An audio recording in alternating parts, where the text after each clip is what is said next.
Hey guys, it's Josh the trainer here from Olympus Athletics, and today we're going to be going into specifics on stimulus and recovery techniques in order to increase performance.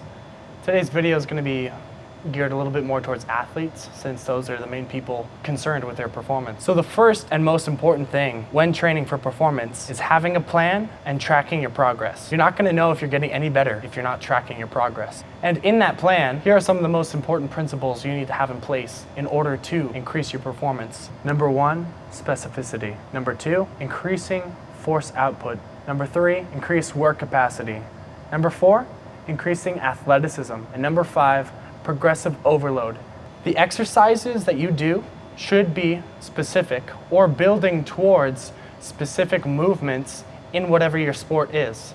A powerlifter, for example, a specific exercise would be an actual bench press, a close grip bench press. A football player, for example, a not specific exercise would be curls. Having guns looks good, but doing curls all day, that's not really going to help your performance on the football field. Doing more sled pushes, squats, big movements that are going to build strength and power. Which kind of brings me on to my next point. Increasing force output will make you stronger and faster simultaneously. Take a 800-pound deadlifter, for example. He is going to move 400 pounds out of the deadlift much faster than someone weaker than him. Why? Because he's strong. Strength and speed go a lot more hand in hand than people think. So you want to train for speed and explosiveness, but at the same time, training for strength.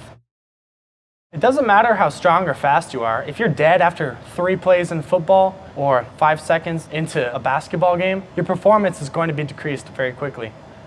So increasing your work capacity is conditioning type exercises.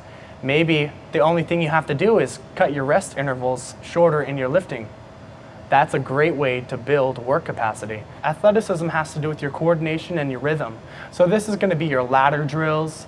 This is going to also have to do with your specific skills needed for your sport.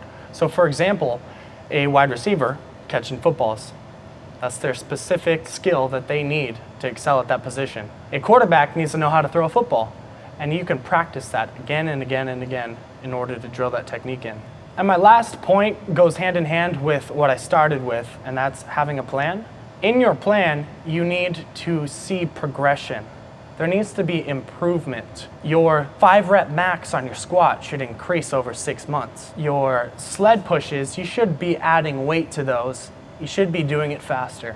There needs to be some type of progression, because the whole point in training is getting better. You're not going to know if you're getting better if you don't track your results, and you won't get any better if you don't add to what you've already done. So that's the stimulus and stress side of things that have to do with training. The other side of the coin to this is recovery.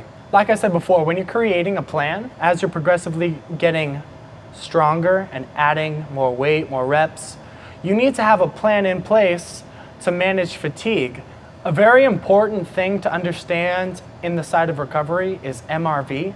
And MRV stands for maximum recoverable volume. So this really just means how much training can you take in a week?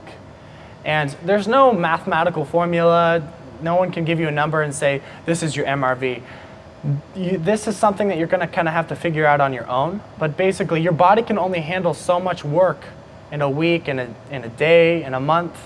And so you need to be aware of that as you're creating the plan and as you're going through your week, making sure that you're not overstressing your body and going over your maximum recoverable volume. So the third thing with recovery is ART techniques, which is active recovery therapy techniques like foam rolling. Foam rolling is a great way to increase blood flow, get those knots out of your muscle, help you recover faster.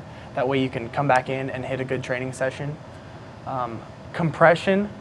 I've been doing a lot of work with compression with some of my athletes and myself, and I've seen a lot of good results. You can look up Dr. Kelly Starrett, and he shows a lot of different compression band techniques that you can use to help your joints, help basically recover faster and in between your workouts. So when training to boost performance, we need to have specific exercises that mimic our competition movements. We need to have exercises in place that will boost force output and conditioning in place to build work capacity.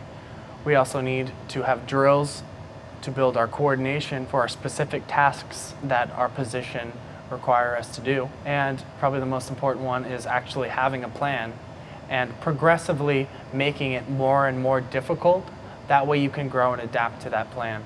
So in your guys' training, make sure you have all those key principles. Make sure you balance your stimulus and your recovery techniques. And if you guys like this video, subscribe to our channel. That way you can stay tuned for more upcoming videos like this, that we can go into more detail on some of the stuff we discussed today. And if you guys have any questions on anything we talked about today, go ahead and leave them in the comments below, or ask us on Instagram and Facebook. And stay tuned for more upcoming videos.